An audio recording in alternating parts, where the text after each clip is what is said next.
7 horas mais 10 minutos, 7h10, esse é o nosso Jornal da Manhã, agora começando com o Jornal do Campo. Vamos juntos com as principais informações desse dia e claro que hoje com o professor zootecnista, veterinário também, Adriano Ramos Cardoso. Vamos conversar a respeito da colheita da soja, professor, do que você está vendo, do que já viu, né? Pelo menos a gente sempre faz um recorte de uma ou outra área, né? Ou de alguns produtores. Tá chegando em números satisfatórios, ou chegando pelo menos que a gente percebe, né? Que a gente gostaria, né? Ter um grão mais volumoso, mais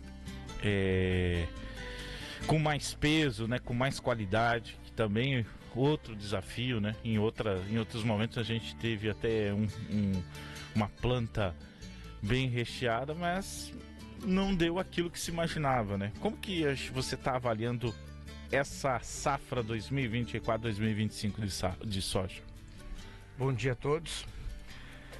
Cunhas, que a gente, em algumas regiões, até acompanhando algumas lavouras, né? Você tem às vezes uma surpresa. O pessoal aí que tinha uma perspectiva de colher 150, 160 sacos com algo abaixo disso. E chuvas normais, né? A gente tem visto muitas lavouras, né? Muitas lavouras existentes que apresentam uma boa cobertura, enchimento de grão, colhendo mais de 180 sacas e lavouras com produção em média de 130.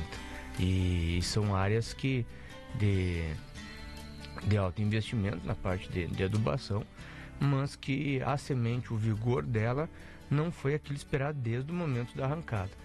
O que a gente tem visto também são vários híbridos no mercado e híbridos que apresentam uma diferença bem significativa no que a gente tem visto na nossa região. E isso faz com que tenha essa diferença entre lavouras, né? A gente consegue observar isso aí.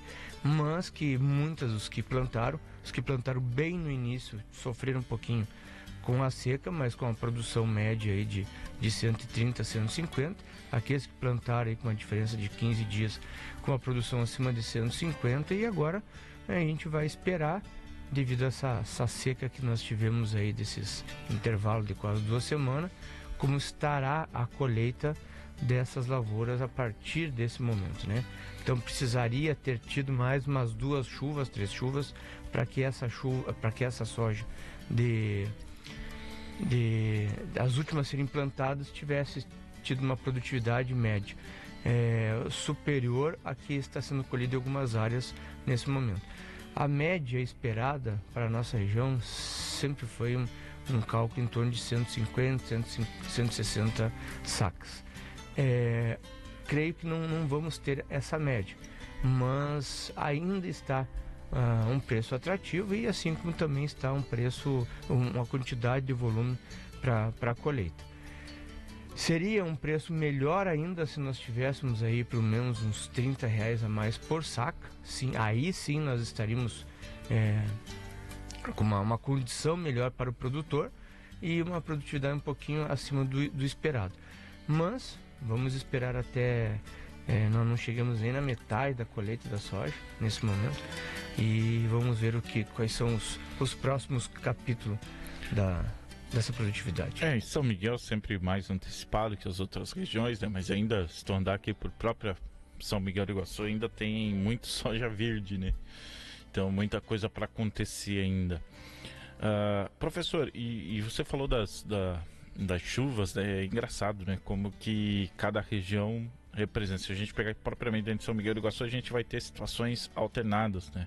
Outro dia eu estava aqui, essa semana eu estava na Aurora, choveu 10 milímetros no meio da tarde do nada, e o restante da região não choveu, e por lá de vez em quando chove. No momento decisivo do desenvolvimento da soja, lá em Serranópolis, deu 2 chuvas de mais de 100 milímetros, uma de 70 e outra mais de 100 milímetros, coisa assim que aqui não aconteceu.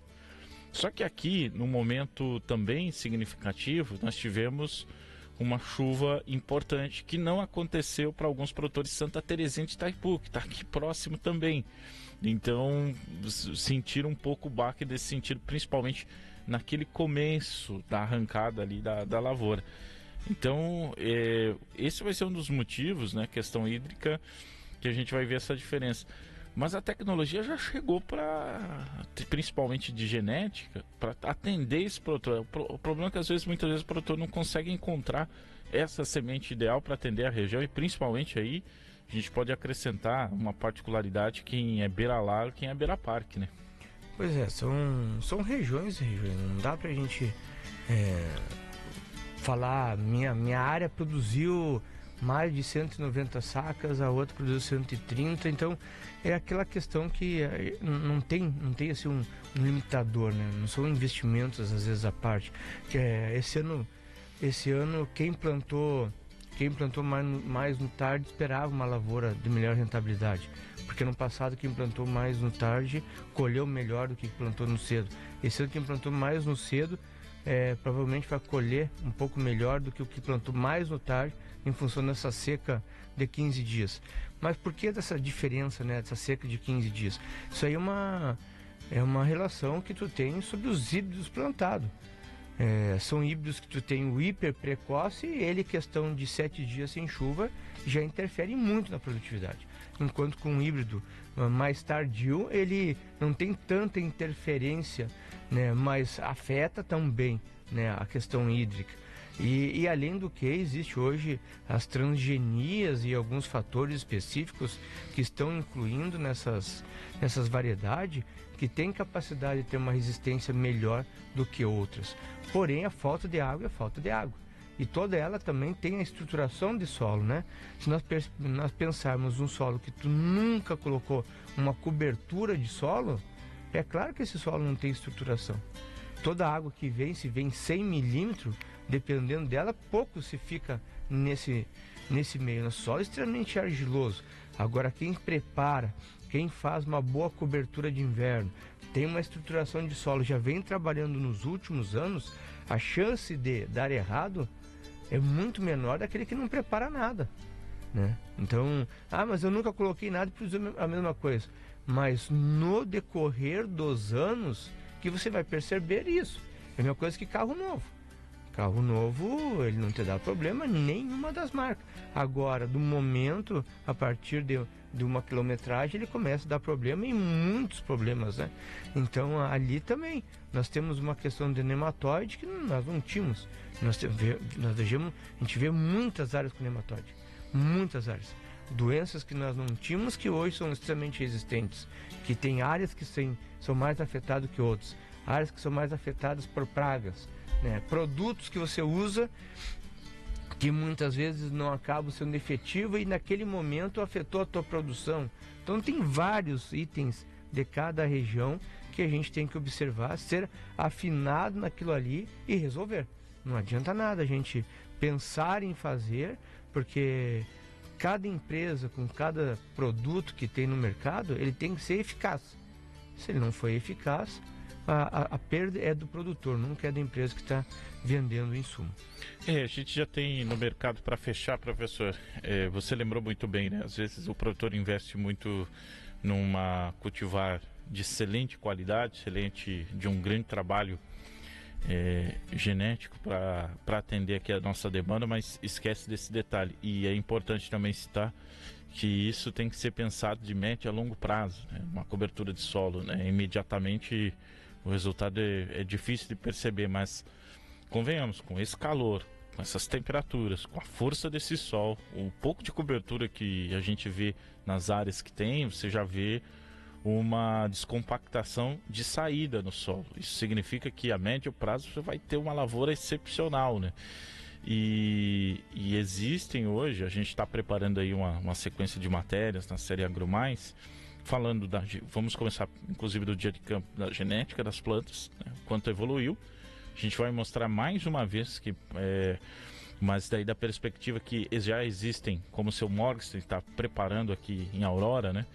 Ele está preparando um equipamento, uma plantadeira para espalhar braquiária porque já é uma realidade, o produtor está entendendo que tem que buscar consórcio, tem que buscar o mix. O professor mesmo utiliza uma técnica com aveia, né? Então, a gente foi ver lá na tua propriedade, né? Como que é feito isso. Então, assim, tem várias técnicas disponíveis, basta o produtor entender e fazer essa associação que o professor foi muito bem, médio e longo prazo, para conseguir colher aí os resultados. Só para dar um exemplo, nós estamos colhendo lá na fazenda, são 87 alqueires.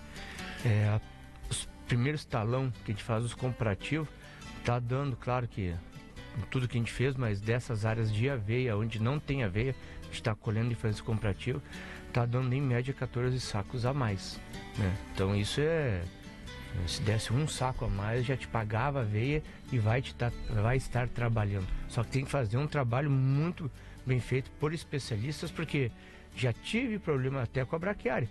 Ano passado, quando eu utilizei também na área a braquiária, da maneira que nós utilizamos, nós perdemos quase toda a semente. Então tem que saber utilizar o momento de utilizar que tipo de semente.